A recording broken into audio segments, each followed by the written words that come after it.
Assalamualaikum warahmatullahi wabarakatuh. My name is Nurul Syafira binti Mahmudin and I am from class AS2026M1. So today I am going to present about company strategic plan of HSBC. So I do hope that everyone can understand my presentation and feel free to ask me if you guys have any question regarding on my presentation. So in this slide I am going to present 6 things which are company's background, SWOT and TOS metric, BCG and QSPM metric, strategy implementation and execution, evaluation, and lastly summary and reflection from learning. So let's go into the company's background.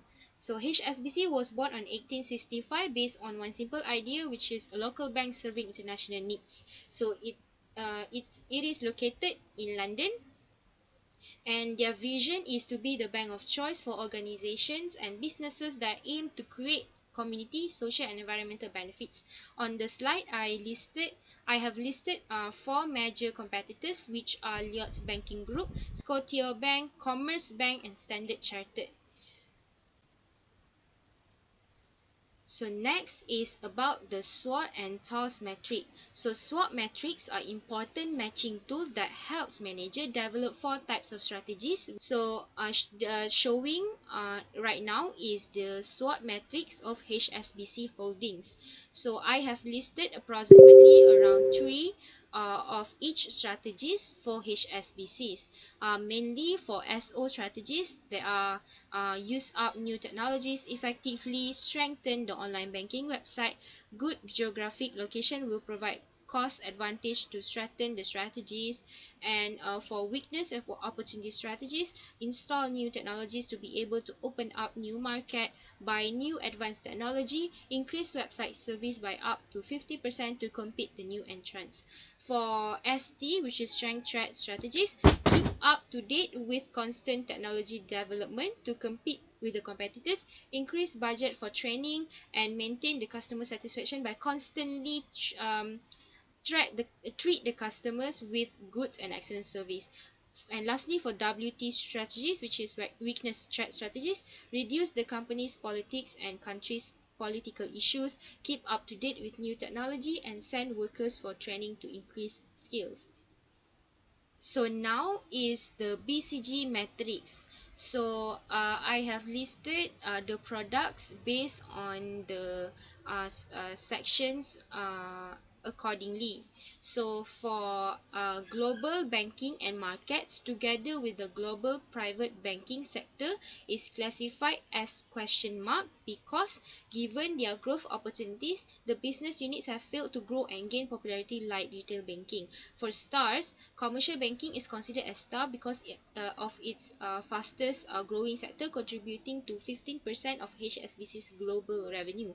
For dogs, HSBC Corporate Center Division is categorized as dog for the bank because even though HSBC has continued to invest heavily to operate sector, it does not attain any significant revenues. So lastly, for cash cow is the retail banking and wealth management business unit. Because of its ability to generate high and stable revenue for the bank and support growth of the of other units. I have come up with the matrix which showing there number 1 commercial banking with relative market share of 0.7 and industry growth rate 12% here. And then number 2 is global banking and markets, which with 0.3 market share and 11% growth rate. And number 3 is retail banking, which is 0.5 relative market share and 7% industry growth rate.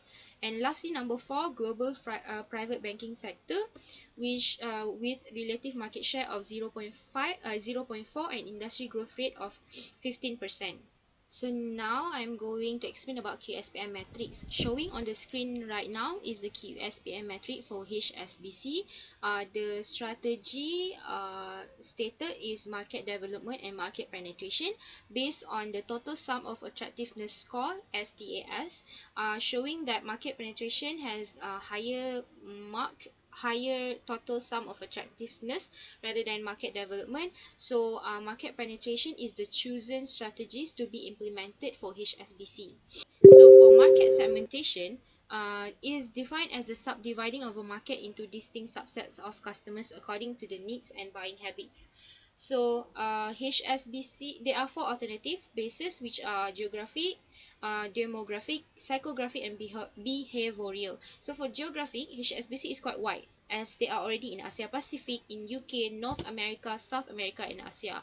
For demographic, HSBC now focus on age and income of young individuals opening their first current account, and also high net worth customers.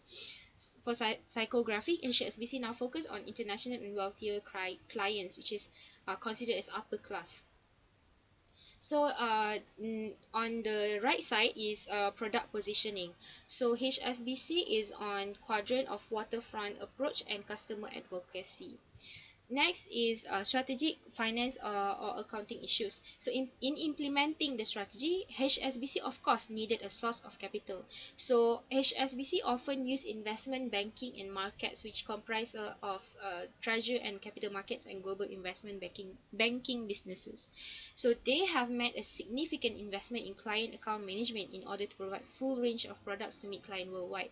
So the company obtain funds basically from investors, since they have good relationship with the investors, and also company's balance sheet is strong and its credit rating excellent. So hence issuing bonds would be effective. So for R&D issues, so to implement the market penetration strategies, like what I have mentioned before, the company should create new products successfully, and that all product be significantly improved, right? So since the technology often changes and getting advanced day by day, so HSBC should be a follower to keep up with the recent technology in order to compete with the competitors. So the technology that change rapidly should go along with the fast growing market. So hence R&D expertise should be obtained through acquisitions of well established firm in the industry. So for MIS issues for short, a good information system can allow a firm to reduce costs. So for nowadays, e-commerce has growing bigger over days all over the world. So this allows HSBC to close certain physical banking to reduce cost, because people are no longer like spending times on meeting each other or doing businesses in physical store. So they can like close physical banking to reduce costs. Then firms are increasingly concerned about computer hackers and are taking specific measures to secure and safeguard corporate communication files, especially if it involves banking information, of course, right? If it involves money, of course people are concerning about it, because money is not easy to get, right? HSBC has a matrix structure because they have teams of people from various sections of business. So this team will be created for a specific purpose of a specific projects, and this team often only existed for the duration of the project. So if you ask me, restructuring or re-engineering, so based on what I have researched, in my opinion, HSBC should not restructuring. In fact, the company should do re-engineering, because in order to implement the new strategy, which is market penetration, the company needs to focus on improving the cost, quality, service, and speed, hence not reducing the number of employees. So however, they have to do re-engineering to change the way of they carry their work. For example, maybe the project manager should see properly whether the person in charge is suitable or not during the division of work, to reduce the burden and make sure the efficiency of work is at high level. So work-life balance. So work-life balance is not a new concept. It simply means carry out appropriate time for your professional and personal life. So if in we're talking about finance industry or banking industries, it is not an easy task, because it's long hours and intensely competitive nature. But how HSBC can implement this work-life balance? HSBC should encourage time off. A holiday is a necessity. Offer a flexible working hour. More HSBC should also provide workplace facilities such as gymnasium. Okay, so we have come to the evaluation part.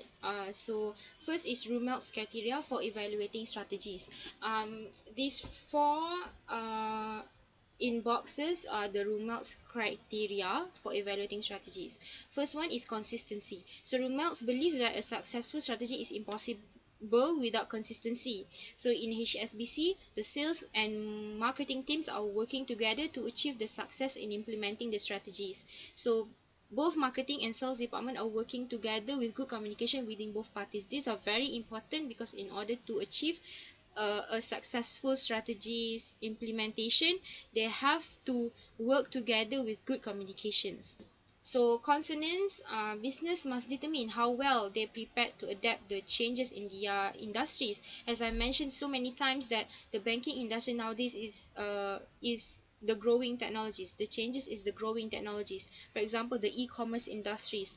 HSBC spends more than 2.5 billion euros a year on IT system. So hence this shows that HSBC is keeping up with the newest technology constantly by making sure that their online banking website is convenient, efficient, and high in security level. So feasibility. HSBC has demonstrated in the past that it possesses the abilities, competencies, skills, and talents needed to carry out a given strategy.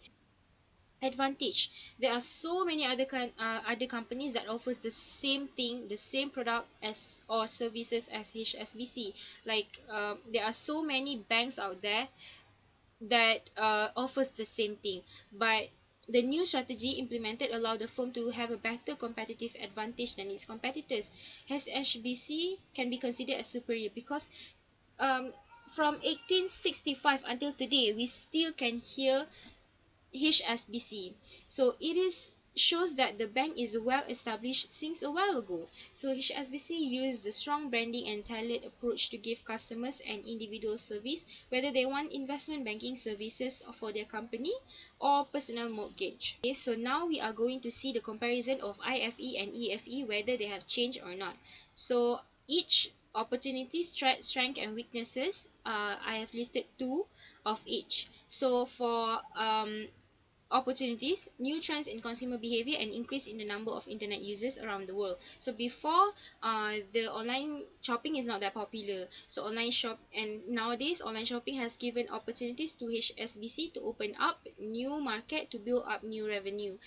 And threats, intense competition before, uh, within the rivals in terms of technological advance, and now that HSBC had advanced technology to compete with their competitors. So for strength, before this, high level of customer satisfaction.